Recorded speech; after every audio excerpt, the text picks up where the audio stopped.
Hero আলমকে দেখতেছি যে হিরো আলম আসলে অনেক অসুস্থ হয়ে গেছে। অনেক, অনেক অসুস্থ। মানে তার শরীলে মাইরের দাগ এত পরিমাণ মারছে ভাবা যায় না। বিশ্বাস করেন ভাবা যায় না, মেনেও নেওয়া যায় না। যে একটা মানুষকে এইভাবে তারা আসলে মারতে পারে। এইভাবে মারাটা কি ঠিক হইছে? আমরা দেখলাম যে হিরো আলম নাকি আলতাবনগর গেছিল। আলতাবনগরে হিরো আলম গেছিল।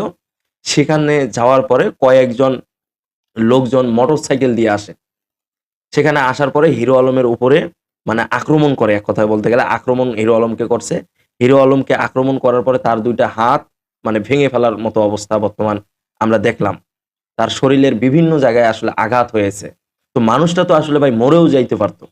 আপনারা এমনভাবে তাকে মারছেন, মানুষটা কিন্তু মরেও যাইতে পারত। এখন হয়তোবা আলহামদুলিল্লাহ হিরো আলম একটু সুস্থ আছে। তবে কারা করলো এই কাজটা? এই কাজটা আসলে কারা করলো এখনো কিন্তু জানা যায় নাই। হয়তোবা খুব শিগগিরই জানা যাবে যে আসলে এখানে কার হাত আছে। কারণ আমরা দেখলাম যে হিরো আলম বর্তমানে রাজনীতি মনে হয় ছেড়ে দিয়েছে। রাজনীতি তো আর সে করতেছে না। তবে অনেকেই দেখতেছি মানে কমেন্টে বলতেছে যে এই যে এই রিয়া মনির যে একটা প্রেমিক ছিল তার নাম জানি কি? মেয়াকসবি। এই মেয়াকসবি নাকি এই কাজটা করতে পারে। তবে আমরা অনেকের কমেন্টে আরকি এগুলো দেখলাম। আসলে সন্দেহ তো মানুষ করতে পারে। সন্দেহ যেকোনো মানুষ করতেই পারে। তো আসলে আমরা এটা দেখার পর মানে খুব খারাপ লাগলো। যে এই যে ছেলেটা মানে কোন জায়গা থেকে কোন জায়গায় চলে এসেছে। ভাবা যায়।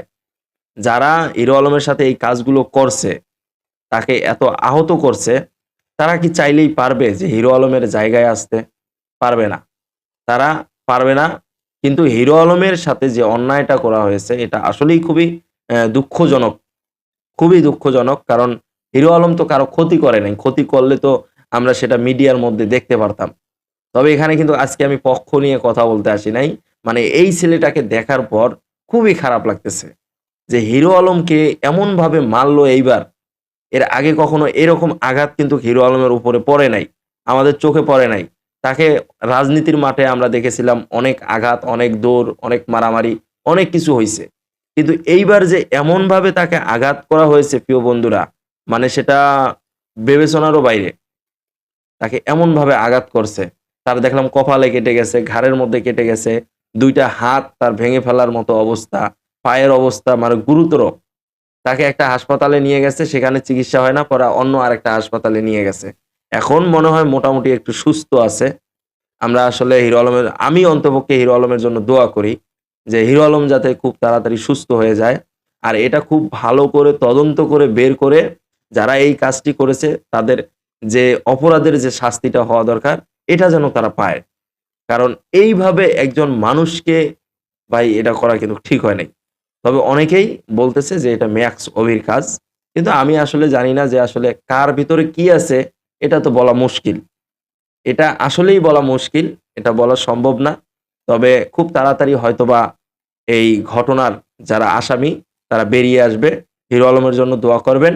ভিডিওটা শেয়ার করে দিবেন। সবার মাঝে ছড়িয়ে দিবেন। সবাই যেন দেখতে পারে। এটা আমার নতুন পেজ। আর পেজটা ফলো করে দিবেন।